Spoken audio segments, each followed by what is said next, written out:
ஏசப்பாவுக்கு சொல்கிறோம். என் பேர் திவ்யா மேரி, நான் திருச்சியிலேருந்து வரேன். நான் அந்த ஜெபத்தை ஒரு 3 மாதமாக பார்த்துட்ருக்கேன். ஆனால் என்னால் முதல் மாதமே என்னால் ஜெபத்துக்கு கலந்துக்க முடியல. போன மாதம் வந்து ஜெபத்துக்கு கலந்துக்கிட்டேன்.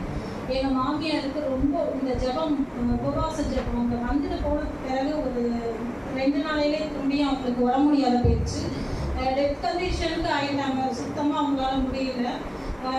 எங்கள் வீட்டு வாசப்படியை தாண்டங்காட்டியுமே அவங்க உயிர் போயிடும் அப்படின்னு அக்கம் பக்கம் எல்லாத்துலேயுமே அப்படி தான் சொன்னாங்க.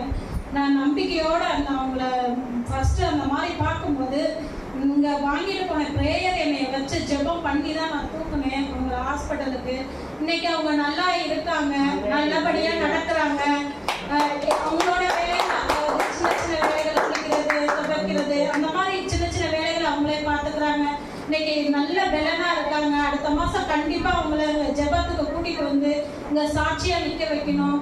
நான் கண்டிப்பாக இன்னைக்கு சாட்சி சொல்கிறதுக்காகவே மெயினாக வந்தோம்ப்பா. இந்த ஜெபத்தை ஒவ்வொரு நாளும் நாங்கள் தவற விடாமல் பார்த்துக்கிட்டு இருக்கோம்ப்பா. எந்த தடைகள் வந்தாலும் நாங்கள் அந்த ப்ரேயருக்கு வரதை நாங்கள் விடவே கூடாதுன்னு ஒரு நம்பிக்கையோடு இருக்கோம்ப்பா. எங்களுக்கு வாழ்க்கையில் நல்ல ஒரு பாதை இந்த ஜெபம் எங்களுக்கு காட்டியிருக்கு. எங்கள் பக்கத்து வீட்டுக்கார அக்கா தான் ஃபஸ்ட்டு இந்த ஜெபத்தையே எங்களுக்கு பாருங்கள், இது நம்பிக்கையோட ஜெபம் பண்ணு பாப்பா, இவரு நல்லா பாஸ்டர் ஜெபம் பண்ணுறாங்க, நீ ஜெபத்தில் இணைஞ்சுக்க அப்படின்னு சொன்னாங்க. என் கூட அவங்க தான் கூட்டிகிட்டு வந்தாங்க. முதல்ல நாங்கள் எங்கெங்கேயோ தெரிஞ்சு வந்தாலுமே கர்த்தர் எங்களுக்கு ஒரு நேர்த்தியான நல்ல வழியை எங்களுக்கு காமிச்சிருக்காரு. ஏசப்பாவுக்கு ஸ்தோத்திரம். நன்றி அப்பா, வாய்ப்பு கொடுத்தது.